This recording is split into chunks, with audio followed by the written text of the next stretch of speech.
Hello friends, welcome to our channel Book Summary Do. All of you get and will keep getting similar book summaries on our channel. So friends, you must subscribe to our Book Summary Do channel and like and share this video with people. So let's move on to our new book summary today. One more request to you is that you should read this new book summary. Speak Smart. How to Speak with Confidence and Clarity is your guide to mastering the art of speaking with confidence, clarity, and impact. Let's unlock the secrets together. Communication is the backbone of every relationship, career, and opportunity. Yet, many of us struggle to express our thoughts clearly, leaving our potential untapped. This audiobook isn't about fancy words or speaking like an actor. It's about speaking with clarity, confidence, and purpose. Whether you're an experienced speaker or someone who gets nervous in front of a crowd, this guide provides practical steps to transform the way you communicate. Chapter 1. What is articulate? Articulating isn't about using big, complicated words or sounding like a professor. It's about expressing your thoughts in a way that's clear, easy to understand, and confident. Think of it like this. If your ideas are a picture, being articulate is the frame that makes them stand out and look complete. The goal is to make sure your message reaches others exactly as you intend it to. One of the biggest challenges people face when trying to be articulate is overthinking. When we worry too much about how we sound or what others might think, we end up stumbling over our words or saying things that don't make sense. The key is to relax and focus on the message you want to share, not on how you're saying it. Another common issue is not having the right words to express yourself. If your vocabulary is limited, it can feel like you're trying to paint a picture with only a few colors. But here's the good news. Vocabulary can be improved over time. You don't need to learn every word in the dictionary. Just focus on words that are useful and relevant to your daily life. Being articulate is a skill, not something you're born with. It takes practice, patience, and a willingness to learn. Whether you're speaking to one person or a crowd, the ability to communicate clearly and confidently can open doors and create opportunities. Chapter 2. The Power of a Strong Vocabulary. Words are the tools we use to share our thoughts, ideas, and feelings. Just like a carpenter needs the right tools to build something great, we need the right words to communicate effectively. A strong vocabulary is like having a well-stocked toolbox. It gives you more options to express yourself clearly and precisely. But building your vocabulary doesn't mean memorizing every word in the dictionary. It's about learning words that are useful and relevant to your everyday life. One of the best ways to expand your vocabulary is through reading. Whether it's books, articles, or even well-written blogs, reading exposes you to new words in context. This helps you understand not just what the words mean, but also how to use them naturally. For example, if you read a lot about technology, you'll start picking up terms like algorithm or interface without even trying. Another helpful tip is to learn root words. Many English words come from Latin or Greek roots, and understanding these can help you figure out the meaning of unfamiliar words. For instance, if you know that bio means life, you can easily understand words like biology or biography. Using a thesaurus is another great way to find synonyms and add variety to your speech. But the audiobook reminds us not to use big or complex words just to impress others. The goal is to communicate clearly, not to show off. Start by practicing new words in casual conversations, and over time, you'll notice your vocabulary growing naturally. A strong vocabulary not only helps you express yourself better, but also makes you a more confident and effective communicator. Chapter 3. The Art of Listening. Communication isn't just about speaking, it's also about listening. In fact, being a good listener can make you a better speaker. When you truly listen to someone, you gain a deeper understanding of their thoughts and feelings, which helps you respond in a more thoughtful and meaningful way. Listening isn't just hearing words, it's about paying attention to the message behind them.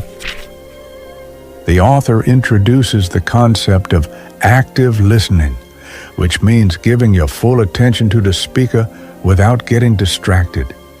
In today's world, this can be challenging.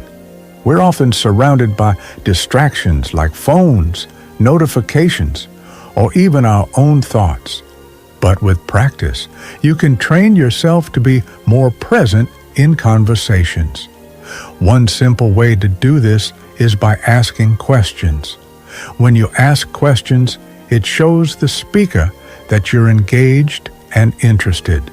It also helps clarify anything you might not have understood. Another helpful technique is paraphrasing. This means repeating what the speaker has said in your own words. It not only shows that you're listening, but also gives the speaker a chance to correct you if you've misunderstood something.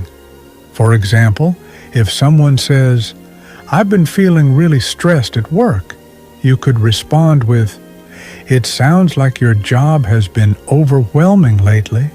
Is that right?" Nonverbal cues are also a big part of listening. Making eye contact, nodding, and using facial expressions to show understanding can make the speaker feel heard and valued. These small gestures can go a long way in building trust and connection. By becoming a better listener, you'll not only improve your communication skills, but also strengthen your relationships. People appreciate it when they feel heard, and being a good listener can make you a more empathetic and effective communicator. Listening is an art, and like any skill, it gets better with practice. Chapter 4.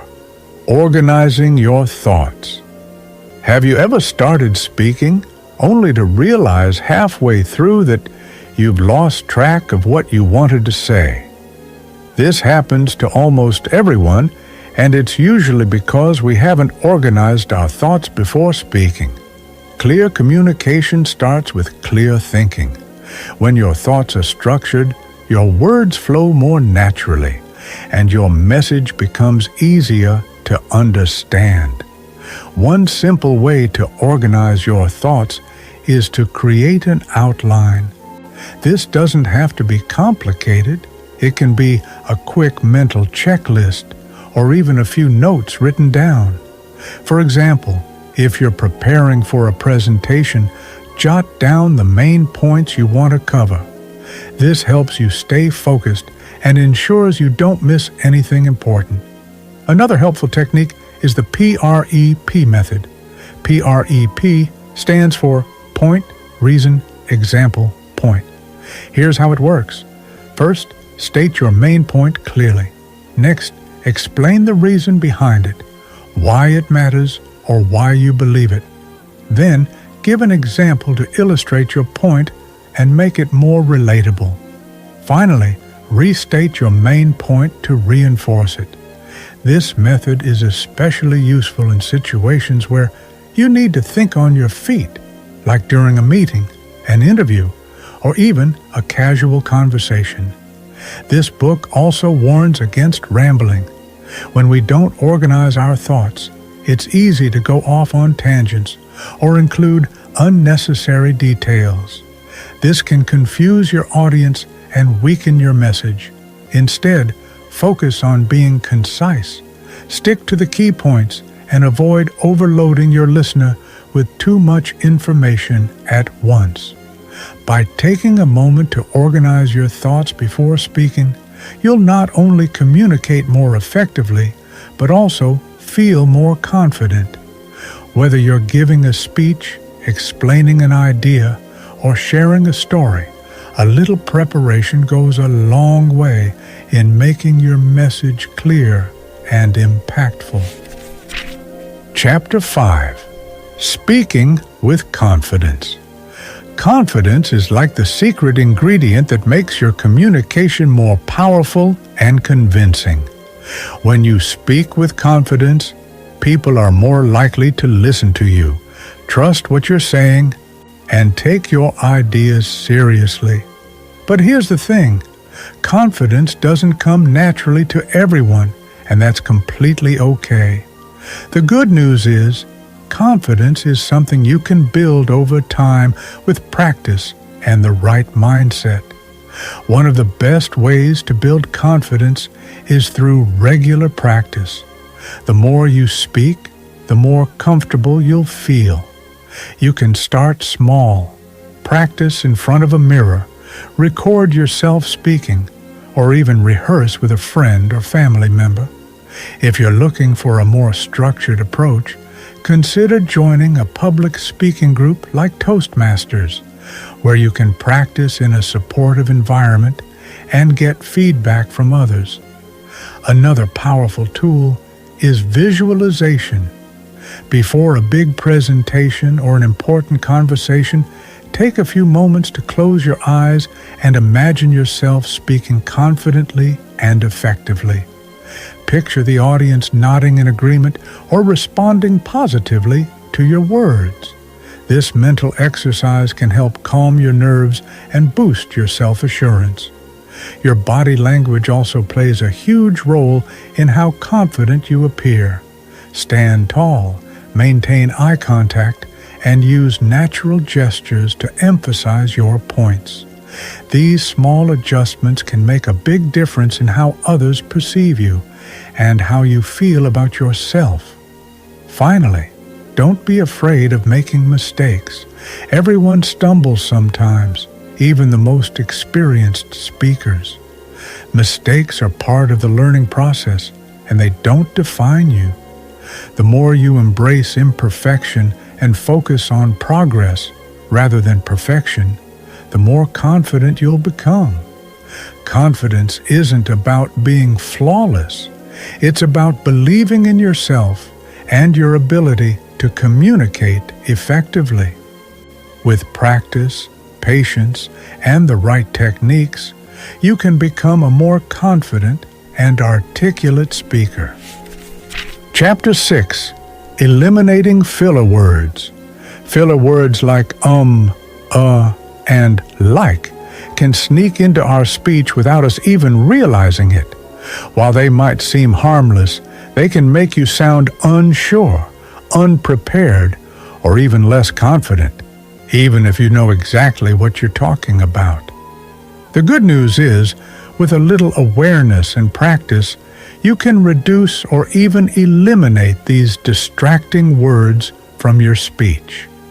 One of the simplest and most effective techniques is to replace filler words with a pause.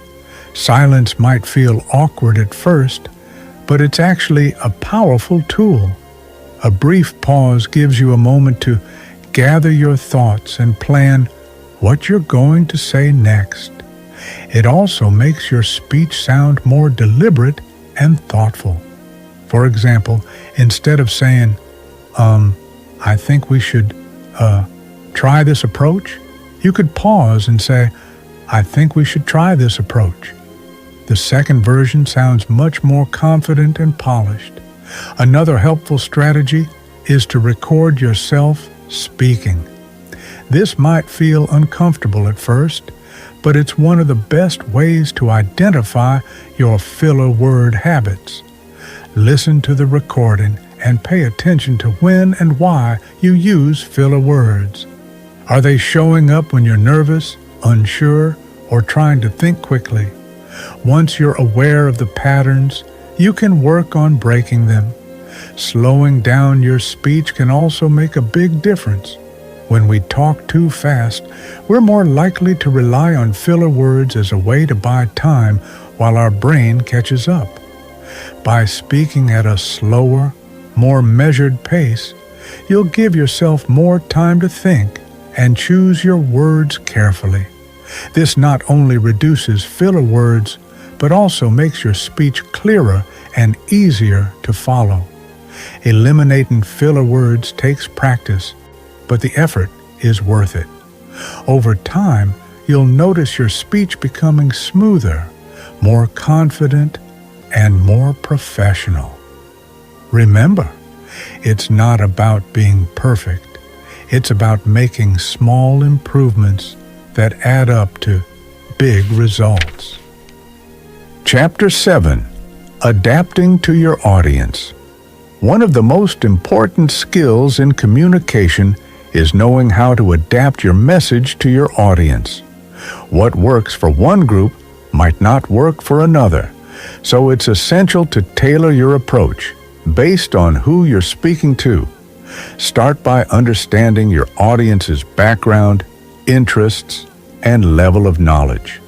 For example, if you're talking to a group of experts, you can use technical terms and go into detail without worrying about losing them. But if your audience is new to the topic, you'll need to simplify your language, avoid jargon, and provide more context to help them follow along. Empathy is also key.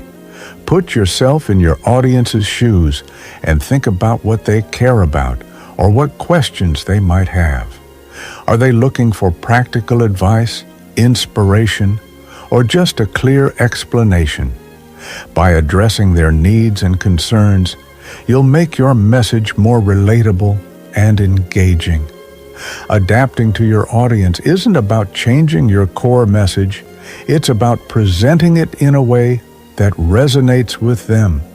This builds trust, keeps them interested, and ensures your communication is effective. Whether you're speaking to a large crowd or having a one-on-one conversation, understanding your audience is the first step to making a lasting impact. Chapter 8. Practicing public speaking. Public speaking is a skill that many people fear, but it's also one of the most valuable abilities you can develop. The audiobook shares practical tips to help you overcome this fear and become a more confident speaker. One of the best ways to start is by practicing in low-pressure environments, like speaking in front of friends, family, or small groups. This helps you build confidence without the stress of a large audience. Using visual aids, such as slides, props, or images, can also make your presentation more engaging and help you stay on track. They give your audience something to focus on and can make complex ideas easier to understand. Another great tip is to involve your audience. Ask questions, share stories, or encourage participation to keep them interested and connected to your message. This not only makes your presentation more interactive, but also helps you feel less alone on stage. The more you practice, the more comfortable you'll become.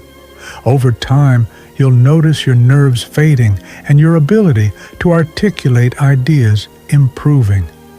Public speaking is a skill that gets better with experience, so take every opportunity to practice and grow. Chapter 9. Writing to improve speaking.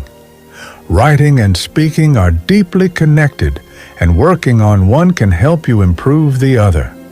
This book explains that writing forces you to organize your thoughts and choose your words carefully, which can make your speech clearer and more structured. One simple way to practice this is by journaling regularly. Writing about your day, your thoughts, or even your goals helps you process ideas and express them more effectively.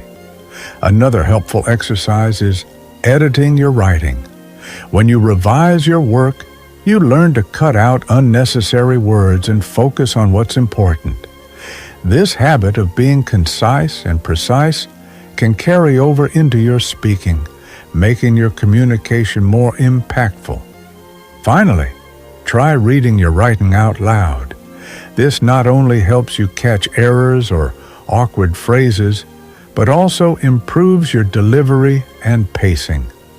It's a great way to practice speaking clearly and confidently, even if you're just talking to yourself. By incorporating writing into your routine, you'll notice your speaking skills improving over time. Writing helps you think more clearly, and clear thinking leads to clear communication. It's a simple but powerful way to become a more articulate speaker. Chapter 10. Overcoming Nervousness. Feeling nervous before speaking is completely normal, but it doesn't have to hold you back.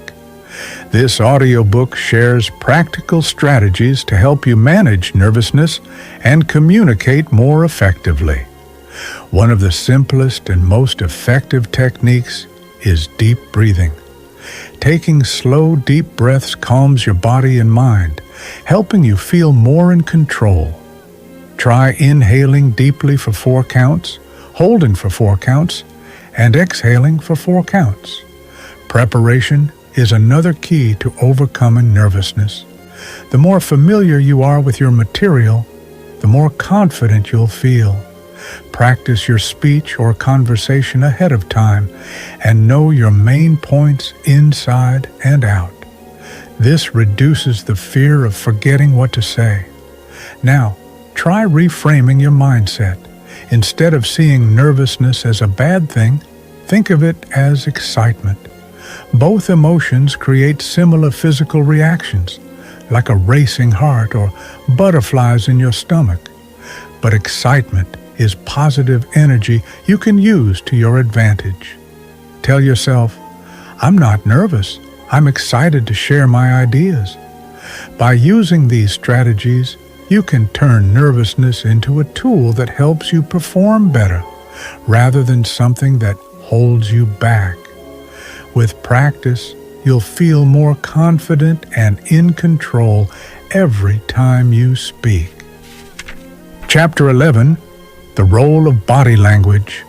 Your words are important, but your body language speaks just as loudly. This book explains that nonverbal cues, like eye contact, gestures, and posture, can either strengthen or weaken your message.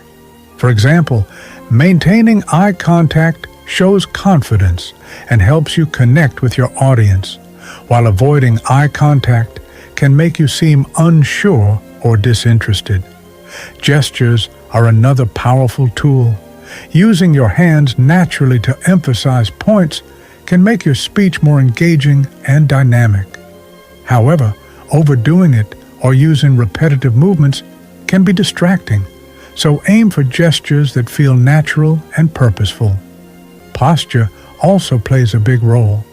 Standing or sitting up straight projects confidence and authority, while slouching can make you appear less credible or enthusiastic.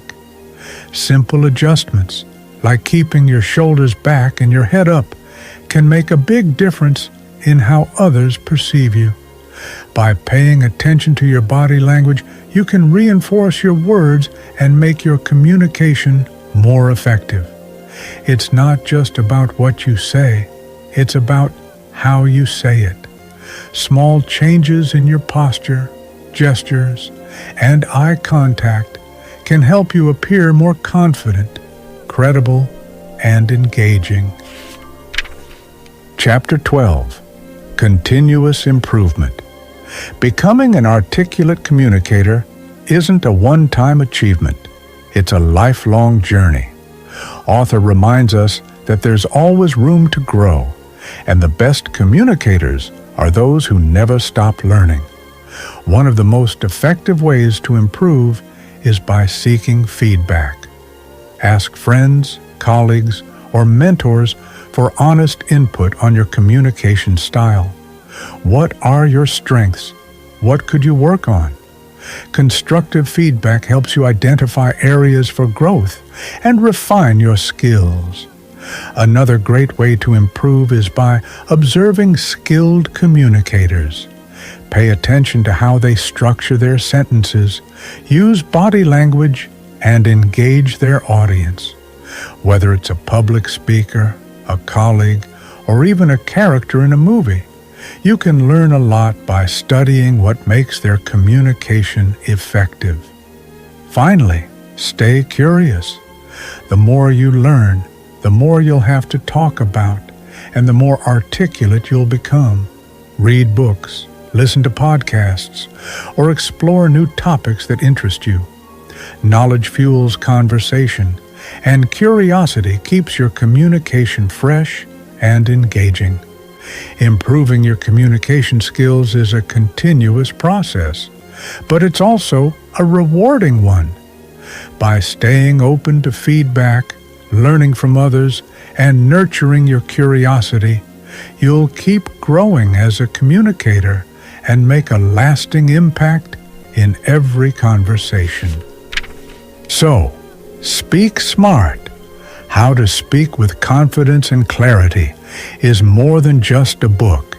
It's a roadmap to becoming a better communicator. Whether you're looking to improve your public speaking skills, hold more engaging conversations, or simply express yourself more clearly, this guide has something for you. The key takeaway is that articulation is a skill, not a talent. With practice, patience, and the right techniques, anyone can learn to communicate with clarity and confidence. So, what are you waiting for? Start practicing today and watch your communication skills soar. Remember, every great speaker was once a beginner. Take it one step at a time, and soon you'll see the difference in how you connect with others.